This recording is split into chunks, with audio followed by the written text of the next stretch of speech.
우리 하나님 말씀 보겠습니다. 오늘 말씀이 좀 긴데요. 우리 뒷부분만 읽겠습니다. 사도행전 13장 우리 38절에서 43절까지만 같이 한 목소리로 읽겠습니다.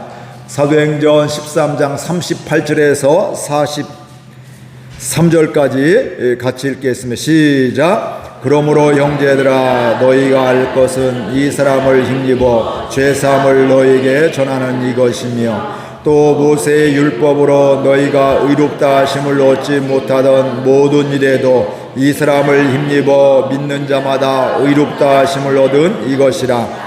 그런즉 너희는 선지자들을 통하여 말씀하신 것이 너희에게 미칠까 삼가라. 일러스되 보라 멸시하는 사람들아 너희는 놀라고 멸망하라. 내가 너희 때를 당하여 한 일을 행할 것이니 사람이 너희에게 일러줄지라도 도무지 못지 못할 일이라 하였느니라 하니라. 나갈새 사람들이 청하되 다음 안식일에도 이 말씀을 하라 하더라. 회당의 모임이 끝난 후에 유대인과 유대교에 입교한 경건한 사람들이 많이 바나바를 따르니 두 사도가 더불어 말하고 항상 하나님의 은혜 가운데 있으라 고난이라. 아멘. 여러분들 행복하세요? 네. 아멘. 감사합니다. 이게 보통은 선뜻 대답하기가 힘든 질문입니다. 나 이런 어려움이 있는데, 요즘에 이런 꼬여있는 문제가 있는데, 또 사람과 이런 갈등이 있는데, 이러면서 우리는 나는 행복하지 않아 뭐 이런 생각을 갖는 경우가 우리 보통 일반적인 생각들이 있습니다. 왜냐하면 우리는 행복하다는 이유가 왜 그래요? 문제가 없고 넉넉하고 건강하고 부족함이 없을 때 나는 행복하다 이런 생각을 갖기 때문에 그렇습니다. 근데 성경에서 보게 되면 그건 우리 사람들이 일반적으로 갖는 이런 행복의 조건으로 생각하고 있지만 성경은 뭐예요? 하나님이 함께 하심이 행복한 것이고 오늘 말씀의 마지막 부분에도 뭐예요? 주 안에서 항상 뭐예요? 그와 안에 거해라. 예수님 안에 거하는 것이 행복이다 이렇게 말씀을 하고 있는 것입니다. 그러니까 저도 환경에 따라서 나는 행복한가 안 행복한가 생각하면 저도 환경에 따라 하면요 저도 안 행복해요. 또 이런저런 사람과의 관계 속에서 또 물질적인 거 또 건강에 대한 거 이것저것 따지게 되면 행복하지 않다 이 말씀이에요. 그러나 이런 연약함이 있고 이런 부족함도 있고 이런 또 힘듦도 있지만 그럼에도 불구하고 하나님의 은혜를 하나님의 사랑을 알게 되면 행복한 것을 알게 됩니다. 여러분들이 철이 없을 때 부모님이 저도 그런 생각을 했으면 제 인생이 우리 부모님이 부자였으면 내 인생이 달라졌을 때 이런 생각을 했단 말씀이죠. 그래서 저는 알아서 고등학교 때도 뭐 도시로 가는 거 도시락 거 동네에서 그냥 이렇게 왔다가 통학을 하게 되고요. 근데 제 동생은 저보다 더 심했어요. 집안이 어렵다고 돈 안 드는 학교 이렇게 공고인데 나라에서 전액 지원해주는 공고를 가갖고 대전을 갔는데 그 친구는 이제 대전을 갔는데 그러면 고등학교 때부터 집에 도움을 받지 않고 살아갔던 이런 모습들. 그래서 나는 대학 안 가 이렇게 했는데 나중에 커서 대학을 가더라고요. 아이를 낳고 30대 후반에 40대 초반에 대학을 가서 야 너 대학 안 간다고 했잖아 이렇게 하니까 우리 동생이 뭐라고 하냐면 나도 가고 싶었지 그런데 가정이 어려워서 포기한 거야 안 간 거야 그러면서 이제 사이버 대학을 통해서 대학을 졸업하는 걸 보게 되었습니다. 그러니까 저도 내 집이 부자였으면 우리 부모님 부자였으면 내가 도시로 가게 되고 대학도 다른 데로 가고 그렇게 했을 텐데 이런 생각을 한 적이 있다는 말씀이죠. 그러니까 그 마음은 뭐예요? 행복하지 않다. 우리 집이 가난해서 행복하지 않다 이런 마음이 있었던 거예요. 근데 똑같은 부모님이고 똑같은 상황인데 내가 철이 들고 결혼하고 아이들을 낳고 또 양육을 하게 되면서 깨닫는 건 바로 뭐냐면 똑같은 그때나 지금이나 부모님이 그렇게 넉넉하거나 그렇게 부유하거나 이런 건 아니란 말씀이에요. 그럼에도 불구하고 참 감사하다. 은혜이다. 그 어려운 환경 속에서도 날 키워주시고 길러주신 것이 감사하다. 왜냐하면 저희 친구들도 고향에서도요 대학 간 친구들이 2-3명밖에 안 돼요. 왜냐면 그 당시에 죄송하지만 제가 옛날 사람도 아니지만 저희 친구들 여자애들은요 고등학교를 안 보낸 부모님들이 많았어요. 제가 굉장히 갑자기 늙은 것 같으죠. 근데 저희 시골에서 제 또래만 해도 여자애들은 고등학교 안 보낸 데가 많고요. 제 사촌 형은 큰아버지가 고등학교도 안 보냈어요. 그만큼 그 시대만 해도 60년대 초반만 해도 어때요? 이게 뭐 여자분들은 이렇게 학교 가는 거 뭐 다 싫어하게 되고 뭐 안 보내게 되고 당연히 안 가는 걸로 하게 되고 그래서 초등학교 졸업하면 중학교 졸업하면 공장으로 일하러 가고 도시로 공장으로 일하러 가고 이런 것이 일반적이었다는 말씀. 그러니까 행복하다 이런 생각을 하지 못하는 것이죠. 그런데 똑같은 상황인데 그 옛날을 기억함에도 불구하고 철이 들으니까 생각이 달라지니까 참 감사하다, 은혜다.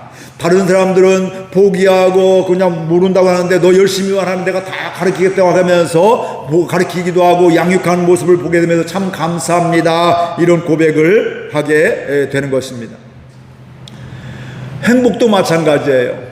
내가 가진 건 많아서 행복하다 이렇게 하게 되면요 행복하다가도 행복하지 못할 때가 있단 말씀. 왜냐하면 사람이 업다운이 있잖아요. 넉넉하게 있을 때가 있지만 때로는 부족함이 있을 때가 있기도 하고 또 남부럽지 않게 살다가도 하루아침에 또 힘들게 사는 경우도 있고요. 남부럽지 않게 건강하게 살다가 어느 날 갑자기 건강하지 못하는 이런 경우들도 있고요.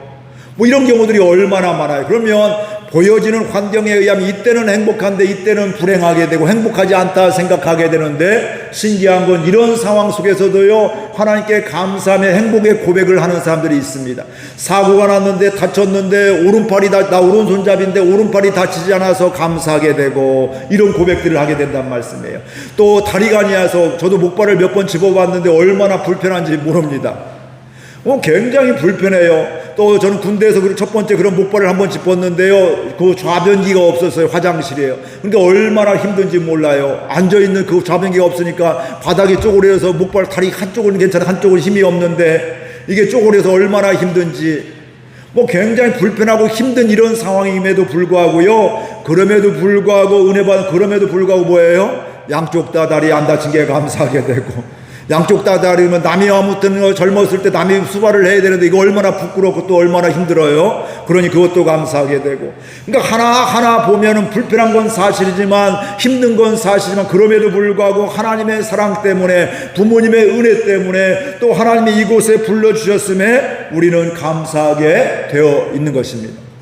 그래서 오늘 말씀을 통해서 환경에 의해서 행복하다 불행하다 왔다 갔다 하는 신앙이 아니라 어떤 상황이라 할지라도 나는 예수님 때문에 하나님의 은혜 때문에 감사합니다. 이런 고백이 있기를 주의 이름으로 축복을 드립니다. 나는 행복합니다. 주저하지 마시고 나는 예수님 때문에 행복합니다. 아이고 힘든 거 있잖아요. 부족한 거 있잖아요. 또 경제적으로 어렵잖아요. 그래 힘들어요. 경제적으로 어려운 건 사실. 근데 하나님이 이렇게 공급해 주시네요. 하나님 날 이렇게 위로해 주시네요. 하나님 날 이렇게 일으켜 주시네요. 이런 고백이 있는 가운데 나는 행복한 사람입니다. 이런 고백이 고민하지 않고 나오는 저와 여러분들 될 수 있기를 주의 이름으로 축복을 드립니다. 다시 한번 질문할게요. 행복하세요? 아까보다 훨씬 나아졌어요. 그러나 이게 입술의 고백뿐만 아니라 여러분의 삶에서 하나님 때문에 이번 명절에도 뭐 좋은 일만 이렇게 때로는 속상한 일도 있을 수, 이렇게 표현하지만 속상한 일도 있을 수 있겠죠. 그러나 보여지는 건 속상한 일이지만 하나님 또 이렇게 기도의 눈을 열어주시네. 옛날 때는 속상하고 힘들고 그냥 끝이고 기분 나빴는데 이번에는 그 속상한 그 일 속에서 나에게 기도하게 만들어주시네. 기도할 거리를 보여주시네. 또 하나님의 마음이 그곳에 보여지네. 이러면서 은혜가 아닌 것이 하나도 없습니다. 하나님 감사합니다. 나는 행복한 사람입니다. 이런 고백이 있기를 주의 이름으로 축복을 드립니다. 그 찬양과 같이 뭐래요? 은혜가 아닌 것이 없습니다. 모든 것이 은혜입니다. 당연한 것인 줄 알았는데 이게 하나님의 은혜였습니다. 제가 가끔 그런 얘기를 하잖아요. 어떤 큰 중병에 있다가 하나님의 은혜로 나음받는 거 이거 엄청 큰 은혜죠. 그렇죠? 근데 우리는 평상시 아프지 않은 거에 대해서 은혜인 줄을 모른다 이 말씀이에요. 어떤 문제가 있다가 그 문제가 해결되면 큰 은혜죠. 그거 문제 해결해 달라고 우리 기도하고 있잖아요. 근데 그런 문제가 없는 건 더 큰 은혜 아닌가요? 좀 어려워요? 근데 그거 건강한 거 그게 은혜라 이 말씀이에요. 문제가 없는 게 은혜인데 우리는 문제가 없을 때는 감사하고 행복한 걸 모른다 이 말씀이에요. 문제가 해결되고 아픔이 고쳐지고 이러면 하나님 감사합니다. 하나님의 은혜입니다 하게 되는데 문제가 없을 때는 그 감사를 모르는 이런 경우들이 얼마나 많은지 모른다 이 말씀이에요. 왜 그래요? 우리는 세상적인 기준에 의해서 그런 것, 세상적인 가치에 의해서 문제가 없어야 건강해야 나는 행복하다 하게 되는데, 하나님은 이럴 때도 저럴 때도 어때요? 뭐 건강할 때도 건강치 못할 때도, 넉넉할 때도 좀 부족할 때도, 또 허리띠를 졸라맬 때도 뭐예요? 하나님이 사랑을 깨닫게 될 때, 하나님의 함께 하심을 깨닫게 될 때 우리는 감사하게 되고 은혜입니다. 이게 나는 행복합니다. 이런 고백을 하게 되는 것입니다. 오늘 말씀의 결론의 부분에 그게 나오지만 바로 뭐냐면 예수님 안에 거하십시오. 그게 행복의 비결입니다. 이렇게 이야기를 하고 있는데, 저와 여러분들이 이번 명절에도 생명 주실 때까지, 내 인생을 하나님이 허락하실 때까지 예수님 안에 살면서 행복한 삶을 살기를 주의 이름으로 축복을 드립니다. 요한복음 15장에도 보면 너희들 나의 안에 거라, 내 말을 거하라, 나의 말을 계명을 지켜라 하는데, 그 다음에 예수님이 하시는 말씀 뭐예요? 하나님 안에 거하게, 예수님 안에 거하게 되면 우리는 이제 내 인생 종쳤어, 나는 고생 시작이야 이렇게 생각하고 있는데, 하나님은 예수님 안에 거하는 것이 뭐라고요? 그 안에 있으면, 예수님 안에 있으면 내 기쁨이 너희 안에 있어. 너희 기쁨이 뭐 한다고요? 충만한다. 그러니까 하나님은, 예수님은 우리가 예수님 안에 거하는 거, 오늘 또 사도 바울이 예수님 안에 거하라고 설교하고 있는데, 그 설교의 목적은 뭐예요? 이게 바로 행복입니다. 이게 하나님의 기쁨이 충만한 것입니다. 이 행복한 삶을 사십시오. 이걸 바로 이야기하고 있는 것입니다. 이 은혜가 저와 여러분 가운데 있기를 주의 이름으로 축복을 드립니다. 그러면서 먼저 우리 깨닫고 싶은 건 바로 뭐냐면, 하나님을 아는 것이 은혜입니다. 이겁니다. 우리 26절에서 31절 같이 읽겠습니다. 형제들아, 아브라함의 후손과 너희 중 하나님을 경외하는 사람들아, 이 구원의 말씀을 우리에게 보내셨거늘 예루살렘에 사는 자들과 그들 관리들이 예수와 및 안식일마다 외우는 바 선지자들의 말을 알지 못하므로 예수를 정죄하여 선지자들의 말을 응하게 하였도다. 죽일 죄를 하나도 찾지 못하였으나 빌라도에게 죽여달라 하였으니 성경에 그를 가리켜 기록한 말씀을 다 응하게 한 것이라. 후에 나무에서 내려다가 무덤에 두었으나 하나님이 죽은 자 가운데서 그를 살리신지라. 갈릴리로부터 예루살렘에 함께 올라간 사람들에게 여러 날 보이셨으니 그들이 이제 백성 앞에서 그의 증인이. 아멘. 이건 바로 뭐냐면, 유대인의 회당 가운데서 지금 유대인들이 많잖아요. 그들에게 바울이 지금 복음을 증거하고 있는 거예요. 보면 무엇을 얘기하고 있어요? 당신들 지금 하나님의 말씀, 유대인들이 하나님의 율법을 연구하는 사람이 그걸 막 달달달 외우는 사람이게 되고요, 철저하게 지키려고 하는 사람이에요. 오늘 우리 시각으로 우리는 이거 보니까 선입견이 있어. 나쁜 사람, 유대인은 우리가 뭐 따라가지 못할 사람 생각하고 있지만, 사실 우리가 오늘 요 가운데 그런 사람이 있으면요, 대부분 우리가 어떤 마음 들까요? 나도 저 사람처럼 믿고 싶다, 뭐 이런 생각이 들 거예요. 야, 저렇게 열심히 할 수가 없네, 저렇게 기도할 수가 없네, 저렇게 헌금 생활을 철저히 할 수가 없네, 야, 어떻게 저렇게 헌신할 수가, 봉사할 수가 있을까? 이러면서 사실은요, 우리는 그들을 비난하기에 익숙한데, 그들을 잘못됐다고 한 게 선입견이 있으니까 그런데요, 우리 가운데 그런 믿음의 사람, 그렇게 신앙생활 하는 사람이 있으면, 야, 나도 저렇게 살고 싶다, 저런 사람이 우리 교회 몇 명만 있어도 우리가 정말 달라지게 부흥하겠다, 뭐 이런 생각이 들 수가 있다, 이 말씀이에요. 왜 그래요? 세상의 가치로 보게 되니까 그렇다는 거예요. 이 유대인들은 하나님의 말씀을 연구하는 사람인데, 오늘 말씀에, 이 말씀에 보니까 뭐예요? 하나님의 말씀을 연구하고 철저히 지킨다고 하는데, 지금 뭐 하고 있어요? 하나님의 말씀을 잘못 알고서, 알지 못해서 뭐 하고 있어요? 예수님을 십자가에 못 박고, 예수님이 죄가 없음에도 불구하고 빌라도에게 뭐예요? 이 사람을 죽여달라고 십자가에 못 박으라고 얘기하는 게 바로 유대인들이었다, 이 말씀입니다. 여기서 안다는 건 단순히 머리로 아는 것을 이야기하고 있는 것이 아니에요. 가슴으로, 또 삶으로 체험한 것을 이야기하고 있는 겁니다.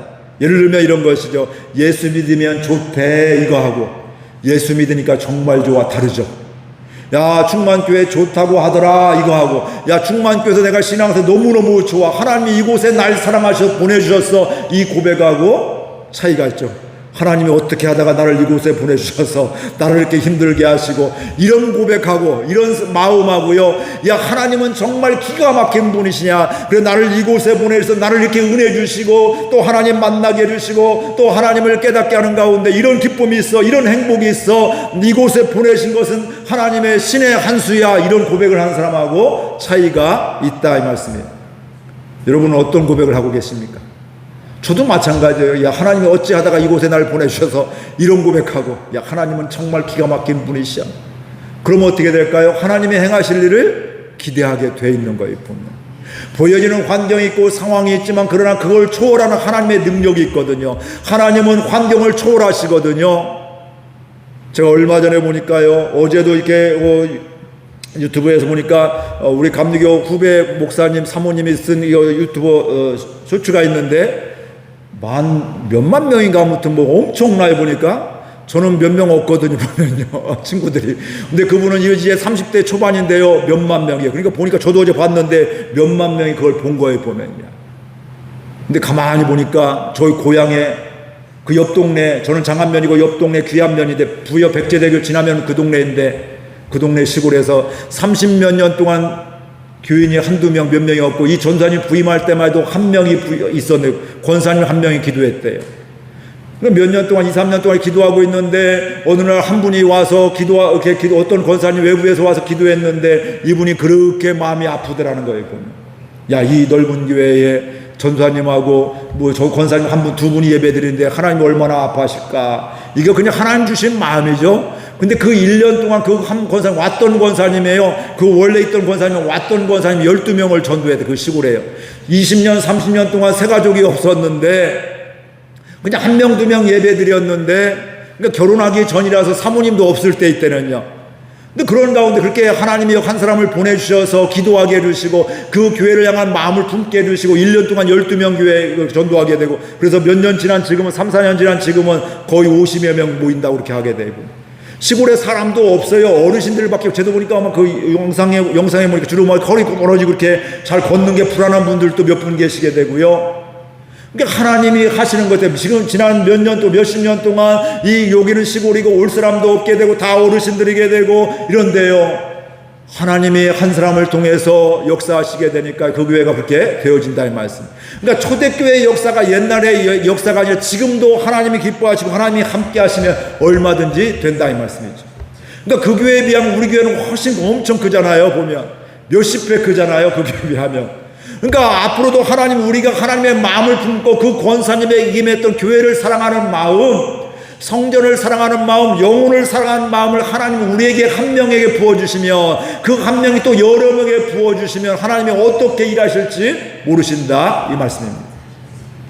하나님은 분명히 그런 능력 있는 하나님이십니다.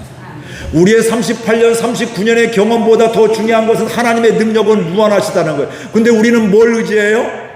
39년의 역사, 내가 경험했던 우리 교회의 역사를 더 의지한다는 말씀이에요. 이 역사는 하나님의 역사의 한 부분이고 티끌 같은 거예요. 보면 보이지 않는 거예요. 보면. 근데 우리는 어리석게도 이걸 의지하고 이 하나님을 믿지 않는 경향들이 있다는 말씀이에요. 이 하나님의 약속의 말씀을 믿는 저와 여러분들 되기를 주의 이름으로 축복을 드립니다. 그러니까 오늘 바울이 책망하고 있는 이 유대인들이 사실은 누구예요? 저예요. 여러분은 아닌 것 같이 하신 것 같은데 여러분이에요. 저와 여러분이 유대인과 같은 사람이에요. 하나님을 알고 잘 믿고 있고 기도하고 있음에도 불구하고, 말씀을 연구하고 있음에도 불구하고 말씀을 믿지 못하고 뭐예요? 안 된다고 이러면서 하나님과 상관없이 예수님을 십자가에 못 박는 일에 앞장선다는 말씀이에요. 사실은 이 하나님의 말씀을 잘 알면, 예언의 말씀을, 구약의 선지자의 말씀을 잘 연구했으면 어때요? 예수님이 메시아라고, 이분을 우리가 잘 믿어야 된다고, 이게 정상인데, 이게 안 믿는 사람의 이야기 아니라 하나님을 잘 믿는 사람들이 예수님을 알지 못해서 하나님의 말씀이 그대로 온 이 예수님을 핍박하고, 십자가에, 심지어는 뭐예요? 죄가 없음에도 불구하고 십자가에 못 박으라고, 죽이라고 이렇게 앞장섰던 사람들이라 이 말씀입니다. 그렇게 연구했음에도 불구하고, 그렇게 기도했음에도 불구하고 하나님을 알지 못하는, 남들이 보면 박수칠 만하고 존경받을 만한 분인데 나도 저렇게 믿음 생활하고 싶다 이런 마음인데, 사실은 하나님을 대적하는 이런 사람들이 되었다 이 말씀입니다. 다른 말로 하면 하나님과 상관없는 삶이 되었다 이 말씀입니다. 오늘 저와 여러분들 이곳에서 오래 믿은 거, 난 뭐 60년 70년 믿었어, 이걸 자랑하는 것이 아니라 하나님을 믿습니다. 성경에 이르된 그 하나님의 말씀이 우리 교회 가운데, 우리 가정 가운데 그대로 될 줄을 믿습니다. 그래서 여러분들이 이번 명절에, 설 명절 때 세배를 받고도 덕담을 하게 될 때도요, 믿음으로 권면하시길 바랍니다. 제가 어제 SNS를 제 글을 옛날에 한 15년 전인가 20년 전에 글을 보니까요, 그런 고백이 있더라고요. 어떤 권사님이 이렇게 그의 삶 가운데 자녀에게 이렇게 권면을 했대요. 연세가 되시고 많이 몸이 참 불편한데 그분이 그런 고백을 했다고. 야, 너희들 예수 잘 믿어라. 이 할머니가, 엄마가 인생을 살고 보니까 이것보다 내가 가장 잘하는 이것밖에 없더라. 지금까지는 다른 거 뭐 돈이라든지 명예 이것 보고 했는데 이것밖에 없다. 너희들 예수 잘 믿어야 된다. 그 권면을 했다는 거예요.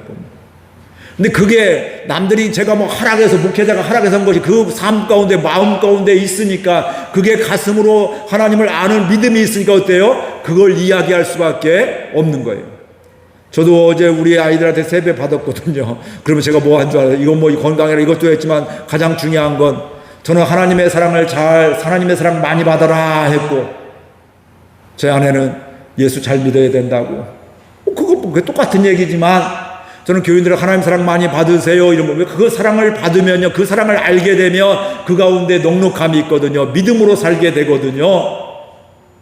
이런 것들이 여러분의 진짜 고백이 될 수 있기를 주의 이름으로 축복을 드립니다. 내가 살아보니까 돈이 최고야, 돈 많이 벌어, 이것이 아니라, 물론 돈이 필요하죠. 저도 필요하고 여러분도 다 필요해요. 그러나 뭐예요? 그것도 중요하지만 더 중요한 것이 더 하나님임을 분명히 알게 되면서 하나님을 힘써 알기를 주의 이름으로 축복을 드립니다. 그래서 호세아 선지자는 뭐예요? 하나님을 알는데 어떻게 알아요? 힘써 알아라 고백하고 있습니다. 이스라엘 백성들이 하나님을 떠나고 하나님의 자녀라고 하면서 하나님을 점점 떠나게 되니까 너희들 하나님을 알아라, 힘써 알아라, 이렇게 이야기를 하고 있다, 이 말씀입니다. 머리가 아니라 가슴으로 알 수 있기를 주의 이름으로 축복을 드립니다.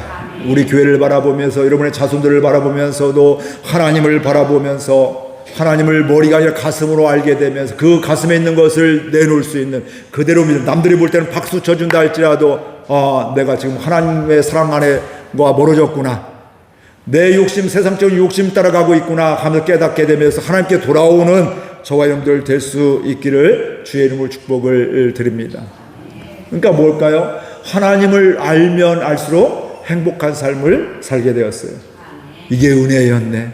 하나님 날 버리신 줄 알았더니 이게 하나님 날 사랑하신 거였구나. 그 가운데 날 내친 것이 아니라 그 가운데 나와 동행해 주셨구나. 하나님 감사합니다. 제가 몰라서 하나님 날 버린 줄 알았는데, 하나님 날 싫어한 줄 알았는데, 그 고난의 때, 그 어려움의 때 나와 함께 하셨군요. 나를 업어주셨군요. 나를 또 이렇게 또 안아주셨군요. 나를 일으켜 주셨군요. 깨닫게 돼. 하나님을 알게 되니까 우리는 행복한 고백을 할 수밖에 없습니다. 은혜의 힘을 고백할 수밖에 없고요. 주님 사랑합니다, 이런 고백을 할 수밖에 없습니다. 근데 이것은 제가 부임 설교할 때도 얘기했던 것 중에 하나예요. 에베소 1장 17, 18, 19절에 보면 하나님을 뭐예요? 지혜와 성령을, 계시의 영을 통해서 하나님을 알기를 원하는 바울의 기도가 그렇잖아요. 이것은 옛날에 알았다고 끝이 아니라 생명 주실 때까지 계속 알아야 되는 것들입니다. 옛날에 은혜 받았다 끝이 아니라 계속해서 하나님의 은혜를 받아야, 하나님의 말씀을 깨달아야, 하나님을 알아가야지만 우리가 더욱더 복된 삶을, 행복한 삶을 살아갈 수가 있습니다. 저도 이 생명 바친다고 은혜 받았을 때 그런 고백들을 참 많이 했는데요, 어느 때는요, 내가 왜 바쳐, 이런 생각이 들더라니까요. 억울함이 들더라니까, 하나님께 억울함이 있더라니까요. 그게 끝이 아니란 말씀이에요. 그런 억울함 가운데도, 말도 안 되는 상황 속에서도 중요한 것은 하나님의 인도하심을, 하나님의 뜻을 깨달으면요, 그 상황 속에서도 감사하고 행복을 고백하게 되어 있는 겁니다. 생명 쉴 때까지 하나님을 알아가면서 행복한 고백이 넘치기를 주의 이름으로 축복을 드립니다. 그래서 이제는 누군가가 권사님 행복하세요, 집사님 행복하세요 하면, 예, 저 행복해요. 뭐가 행복해요? 예수님 때문에 행복해요. 아, 집사님 이거 요즘에 이런 거 힘든 일 있잖아요. 힘든 건 사실은 그 힘든 가운데 힘든만 있는 것이 아니라 그 가운데 하나님 날 도와주시더라고요. 하나님 나에게 응답을 해주시더라고요. 나는 A를 기도했는데 A를 응답 안 해서 나는 응답이 아니라겠는데 깨닫고 보니까 더 좋은 것을 B로 주시더라고요. 이런 고백이 있는 저와 여러분들 될 수 있기를 주의 이름으로 축복을 드립니다. 그러면서 두 번째 드리고 싶은 것은 부활은 하나님의 약속의 성취라는 거예요. 우리 32절에서 37절 같이 읽겠습니다. 우리도 조상들에게 해주신 약속을 너희에게 전파하노니 곧 하나님이 예수를 일으키사 우리 자녀들에게 이 약속을 이루게 하셨다 함이라. 시편 2째 편에 기록한 바와 같이 너는 내 아들이라 오늘 너를 낳았다 하셨고, 또 하나님께서 죽은 자 가운데에서 그를 일으키사 다시 썩음을 당하지 않게 하실 것을 가르쳐 이르시되 내가 다윗의 거룩하고 미쁜 은사를 너희에게 주리라 하셨으며 또 다른 시편에 일렀으되 주의 거룩한 자로 썩음을 당하지 않게 하시리라 하셨느니라. 다윗은 당시에 하나님의 뜻을 따라 섬기다가 잠들어 그 조상들과 함께 묻혀 썩음을 당하였으되 하나님께서 살리신 이는 썩음을 당하지 아니하셨나니. 즉 예수님이 너희들이 지금 핍박하고 죽였던 십자가에 죽였던 그 예수님이 뭐라고요? 예수님이다. 너희들이 죽였던 그 예수님은 죽음이 십자가의 죽음이 끝이 아니라 무덤에 갇힌 이렇게 장사진이 끝이 아니라 뭐라고요? 그 다음에 부활이 있었다 이 말씀입니다.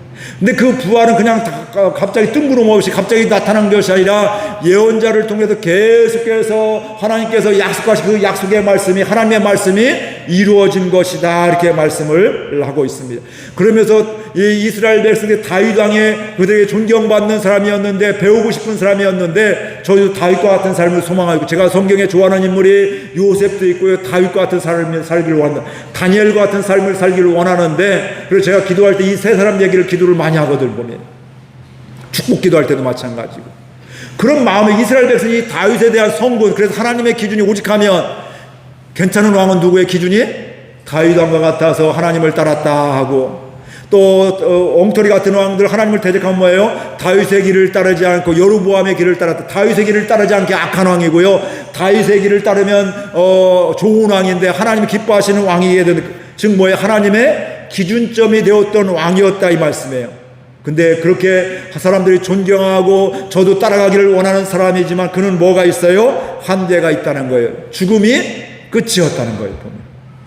저와 여러분들도 죽음이 끝이에요. 그렇죠? 그 이상 그러나 예수님 그 다음에 뭐라고 하고 있어요? 예수님은 죽음이 끝이 아니라 살아나셨다 부활하셨다. 이게 모든 인간들 존경받는 사람들 또 큰 족적을 남긴 이런 사람들을 위대한 사람들도 뭐예요? 다 한계가 있는 사람이었지만 예수님은 인간의 몸으로 입고 오셨지만 한계가 없이 죽음이 끝이 아니라 부활하신 주님이시다 이렇게 말씀을 하고 있습니다. 아브라함도 이 죽음을 뛰어넘지는 못했습니다. 이 땅에 어느 누구도 이 죽음을 뛰어넘지 않았어요. 나사로도 죽었다가 살아났는데 그 다음부터 계속 살아났어요? 아니요, 또 죽었습니다. 근데 예수님은 그보로 십자가에 죽으셨지만 그러나 사흘 만에 다시 살아나셨다 이 말씀입니다. 이게 그 다음에 성경에 지금 오늘 바울이 계속 이야기하고 있죠. 이게 그냥 뚱따리하지 그냥 예수님 부활하셨으면 이것이 아니라 구약성의 시편의 둘째 편에 시편 2편에 이미 말씀하셨다. 너는 내 아들이라 내가 너를 낳았다. 이러면서 그 다음에도 다윗은 얘기를 하면서 메시아는 누구를 통해서 와요? 다윗의 자손을 통해서 나오게 되고 마태복음에도 결국은 예수님이 누구의 족보가 누구 자손이에요? 다윗의 아브라함부터 쭉 나오지만 결국은 뭐예요? 다윗의 자손이다. 이걸 분명히 이야기해요. 이 얘기는 바로 뭘까요? 하나님의 약속이 이루어지는 것이 바로 메시아가 예수님이다. 하나님이 말씀하신 메시아가 곧 예수님이다. 이걸 분명히 이야기하고 있는 것입니다.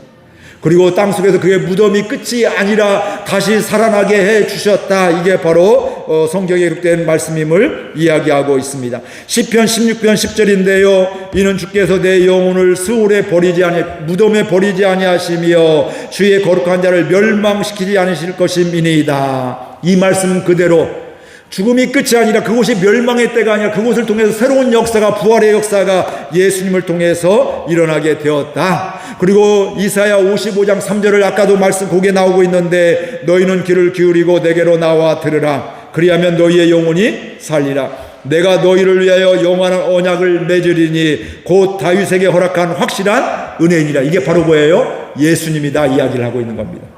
다윗에게 맺은 언약이 확실한 언약이 있는 그게 바로 예수님이 그 죽음 가운데 살아나셔서 인간을 구원하는 것. 누구든지 예수님을 믿는 구원받는 이 은혜가 바로 하나님의 약속의 말씀이 성취된 것이다 이렇게 말씀을 하고 있고요. 그리고 언젠가 우리도 주님의 때가 되면 어때요? 재림하실 때 우리도 부활하게 된다. 이게 성경에 일관된 약속임을 알 수가 있습니다. 예수님이 십자가에 죽으신 것 부활하신 것 어찌하다가 된 것이 아니라 뭐예요? 하나님의 약속이 하나하나 이루어진 것이다 이 말씀입니다. 그러니까 우리의 삶 가운데서도요 저와 여러분들이 이 하나님의 인도하심을 하나님의 계획을 볼 수 있기를 바랍니다. 어찌하다가 이 사람을 만나서 결혼하고 어찌하다가 이 자녀를 낳게 되고 어찌하다가 충만교회 오고 이게 아니라 하나님이 이 가정, 우리 가정을 창조해 주셨고 우리 자손들을 선물로 주셨고 하나님이 날 사랑하셔서 이곳에 보내주셨습니다. 이게 보여지고 믿어지게 될 때 우리는 행복한 삶을 살아가게 된다, 이 말씀입니다. 근데 우리는 연약해서 흔들릴 때가 있어요. 저도 안 흔들리면 얼마나 좋을까요? 근데 마음이 흔들릴 때가 있어요. 여러분은 한 번도 안 흔들리시죠? 그렇게 보여요, 서 권사님? 예. 네. 감사해요. 아무튼 감사해요. 그것도 은혜야. 아무튼 흔들리지 않는 것도 은혜에 보면. 근데 어떤 때는 내가 흔들린 것도 모를 때가 있다, 이 말씀이에요. 근데 우리 사람은요 다 흔들려요. 나도 안 흔들렸으면 좋겠어요. 그냥 은혜로만 살았으면 좋겠어요. 근데 어떤 때는 보면 제가 이거 은혜 받은 사람 맞아? 목사 맞아? 옛날 은혜 받은 거 확실하거든요. 그럼에도 불구하고 흔들릴 때가 있다는 말씀이에요. 근데 중요한 건 그게 끝이 아니라는 거예요. 그때도 하나님은 신기하게 뭐 해주세요? 찾아와 주시고요, 만나 주시고요, 깨닫게 해주시고요, 말씀해 주셔서요 하나님을 더 예전보다 더 깊이 알게 해주신다, 이 말씀이에요. 이게 하나님이 우리를 사랑하시고 우리에게 은혜 주시는 겁니다. 나 실망했다고 또 때로 넘어졌다고 절망하지 마시고 하나님 날 찾아오시고 오히려 은근히 기대하셔야 돼. 하나님이 나를 이번 어떤 은혜 주실까? 어떤 하나님을 깨닫게 해주실까?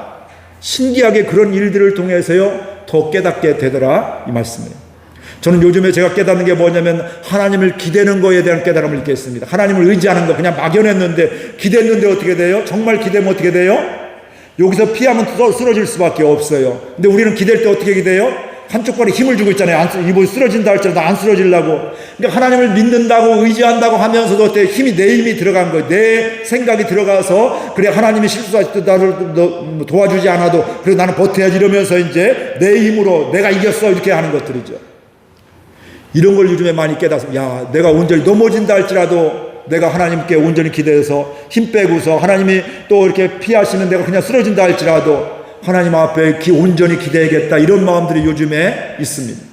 그럼 그것을 위해서 기도하고 있습니다. 하나님, 이곳에서 목회하면서 하나님을 의지하며 하나님을 기대하며 기도하게 해주시고 교인들을 섬기고 설교하게 해주시고 하나님이 역사하게 해주세요, 이렇게 하게 되는 겁니다. 여러분들도 이 은혜가 있어서 하나님을 온전히 기대할 수 있기를 주의 이름으로 축복을 드립니다. 그러면서 우리가 행복하기 위해서는요, 세 번째, 은혜는 율법이 못하는 일을 합니다, 이겁니다. 우리 38절에서 43절 같이 읽겠습니다. 그러므로 형제들아, 너희가 알 것은 이 사람을 힘입어 죄사함을 너희에게 전하는 이것이며 또 모세의 율법으로 너희가 의롭다 하심을 얻지 못하던 모든 일에도 이 사람을 힘입어 믿는 자마다 의롭다 하심을 얻는 이것이라. 그런즉 너희는 선지자들을 통하여 말씀하신 것이 너희에게 미칠까 삼가라. 일러스되 보라, 멸시하는 사람들아, 너희는 놀라고 멸망하라. 내가 너희 때를 당하여 한 일을 행할 것이니 사람이 너희에게 일러줄지라도 도무지 믿지 못할 일이라 하였느니라 하니라. 그들이 나갈새 사람들이 청하되 다음 안식일에도 이 말씀을 하라 하더라. 회당의 모임이 끝난 후에 유대인과 유대교에 입교한 경건한 사람들이 많이 바울과 바나바를 따르니 두 사도가 더불어 말하고 항상 하나님의 은혜 가운데 있으라 권하니라. 아멘. 오늘 바울 설교의 절정의 이런 모습입니다. 38절에 이 사람을 힘입어, 이 사람은 누구예요? 예수님을 힘입어 죄사함을 너희에게 전하는 이것이다. 나도 예수님 때문에 죄사함 받습니다. 여러분도 예수님 때문에 죄사함 받습니다. 앞으로도 누구든지 믿는 사람은 예수님께 돌아오는 자를 다 구원함을 받고 죄사함을 받습니다. 이걸 선포하게 되고요. 39절, 모세의 율법으로 너희가 의롭다 하심을 얻지 못하던 모든 일에도 이 사람을 예수님을 힘입어 믿는 자마다 의롭다함을 얻는 이것이라. 율법을 따라 살면요, 율법 때문에 나는 의롭다 이런 사람 아무도 없다는 거예요. 율법을 유대인들이 엄청 잘 지켰음에도 불구하고요, 율법의 정신을 잃어버린 경우가 얼마나 많은지 모릅니다. 그들이 철저히 지켰는데 하나님을 메시아를 십자가에 못 박아 죽였잖아요. 하나님을 따르는 사람들이 하나님을 대적했잖아요. 이거 있을 수 없는 일들이 일어나게 되는 것들이죠. 저도 마찬가지예요. 여러분도 마찬가지예요. 율법으로 살게 되면 사실 뭐예요? 의롭다 받을 자가 아무도 없습니다. 율법 때문에 죄만 되게 되고요. 용서받지 못한 나는 죄인이야. 물론 죄인인 거 맞아요. 그러나 예수님 때문에 죄사함 받는 이 은혜가 여기서는 율법 때문에 없다 이 말씀이에요. 그러니까 은혜는 하는데 은혜가 없이는 어때요? 구원이 없는 거예요. 보면 예수님 안에서 구원이 있는 거예요. 내가 율법을 잘 행함으로 구원받는 게 아니라 이 말씀이에요. 저 예전에 사역을 하게 될 때요, 저도 뭐 FM적인 성향이 강해서 막 열심히 하거든요.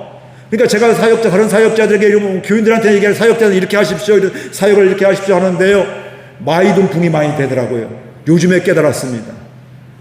이게 율법이 되어버리니까 가끔 그런 얘기를 백 목사님과 그렇게 하지 우리는 못해요 이런 얘기 했거든요. 아, 이런 거구나. 야, 옳기는 오는데 나는 못해. 사람이 어떻게 그런 걸 해? 뭐 이렇게 얘기를 하는 거예요. 보면 나는 못해. 옳은 얘기지만 나는 못해. 뭐 이런 것들. 저는 기본이라고 얘기를 했는데 그게 받아들이지 않더라 이 말씀이에요. 근데 뭐 할까요? 하나님의 은혜가 임하게 될 때 주님 사랑해서 섬기게 되어 있고요, 사랑하게 되어 있고요, 기도하게 되었고, 시켜서 되는 게 아니더라 이 말씀이에요. 은혜 받고 철들면 부모의 마음을 알아가듯이 하나님을 알아가면 알아갈수록, 은혜를 받으면 받을수록 하나님께 더 가까이게 되고, 남들 칭찬이 있건 없건 뭐예요, 주님 사랑 그게 기쁨이 되고 감사가 되고, 이번 사순절에 그 은혜가 있기를 바랍니다. 성경 읽다가 말씀이 사복음서를 통해 예수님이 믿겨지고 깨달아질 뿐만 아니라 또 하나님 주신 마음 가지고 섬겼는데 그것을 통해서 하나님이 역사하시고 용기를 내서 복음을 전하고 예수 믿자고 교회 가자고 했는데 떨면서 얘기했는데 그 사람이 오게 되는 이런 일들, 그러니까 하나님이 행하신 걸 보게 되면서 나는 못하는데, 율법은 못하는데 하나님이 하셨습니다, 은혜로 되었습니다, 이런 고백이 있는 저와 여러분들 될 수 있기를 주의 이름으로 축복을 드립니다. 그 비밀을 하니까 마지막 부분에서 바울이 뭐라고 해요? 그 안에서 예수님 안에 거하십시오, 생활하십시오, 이게 행복의 비결입니다, 이런 걸 이야기하고 있는 겁니다. 그러니까 이게 뭐 다른 사람이 겉면에서가 아니라 저와 여러분 개인적으로도 이 말씀을 듣고 오늘 말씀을 읽고 들으면서 하나님을 알아가면서 예수님 안에 있는 것이 행복이 되는 저와 여러분들 될 수 있기를 바랍니다. 어렸을 때 아이들이 부모 안에 있으면 안전하거든요, 행복이거든. 근데 애들은 어떻게 하고 싶어요? 부모를 떠나고 싶어요. 몰래 나갔다가 다치기도 하고요, 뭐 이런저런 일들이 있다는 말씀이에요. 그 안에 있는 게 행복인데, 그 안에 있는 것이 안전인데 그걸 알지 못하고 벗어나려고 하는 이런 마음이 있듯이, 하나님 안에 있으면 행복인데 이게 안전한데 이게 은혜인데 우리는 자꾸 하나님과 상관없이 살아가려고 하니까 수업료도 내고 다치기도 하고 아픔도 있고 문제도 있고 후회도 하는 이런 경우들이 있다 이 말씀. 그렇다고 그게 끝이 아니에요. 하나님 그 상황 속에서 어때요? 다시 말씀해 주시고 불러주신 그 하나님, 그 하나님이기 때문에 얼마나 감사한지 모릅니다. 저와 여러분들 같으면 한두 번 하다가 좋은 얘기도 하다가 포기하지 않아요? 에이, 저 사람 틀렸어, 에이, 얘기 안 해, 이렇게 하는데 하나님이 우리한테 그렇게 하면 우리 구원받을 자 아무도 없어요. 그럼에도 불구하고 또 핍박하고 반대함에도 불구하고 또 바울을 통해서 얘기했던 것 같이 오늘 또 이 설교를 통해서 하나님 말씀해 주시고 다시금 불러주신 그 하나님, 다시금 깨달게 해주시고 하나님을 알게 해주신 그 하나님을 찬양합니다. 말씀을 정리합니다. 하나님을 아는 것이 은혜입니다. 머리가 아니라 가슴으로 날마다 알아갈 수 있기를 바라고요. 예수님의 부활은 하나님의 갑자기 부활 딱 떨어진 것이 아니고 뭐예요? 구약에서부터 수많은 선지자를 통해서 계속 말씀하신 그 말씀이 다윗의 자손을 통해서 하나님의 약속의 말씀이 그대로 이루어진 것이게 되고요. 율법이 내 행위로는 구원받을 자가 없는데 하나님의 은혜로 우리는 율법이 못하는 구원을 받게 되고 율법이 못하는 죄사함을 받게 되고 예수님 앞에 나오기만 하면 그 은혜가 있습니다. 이제는 저와 여러분이 선택을 어떻게 하느냐, 예수님 안에로 은혜의 삶을 살 것인지 아니면 율법으로 살 것인지, 내 노력으로 내 의로 살 것인지. 내 의로 내 노력으로 살면 뭐예요? 뭐가 많아요? 정죄가 많아요, 비판이 많아요. 그러나 하나님의 은혜로만 하면 기도가 많아지게 되고 섬김이 많아지게 되고 또 축복이 많아지게 되고 그곳에서 하나님의 역사하심을 보게 된다 이 말씀입니다. 선택은 여러분의 몫입니다. 근데 지금 잘못 선택했다 할지 이게 끝이 아니에요. 하나님은 사랑이 무한하셔 또 때에 따라 또 다시 선택 잘할 수 있도록 불러주시고 하나님을 알게 해주신 그 하나님을 찬양합니다. 우리 말씀 생각하며 결단하며 함께 기도하겠습니다. 하나님 아버지 감사합니다. 저희들 오늘 또 사랑하여 주셔서 은혜 주시고 말씀해 주시니 감사드립니다. 하나님을 깊이 아는 가운데 행복한 삶을 살게 하여 주옵소서.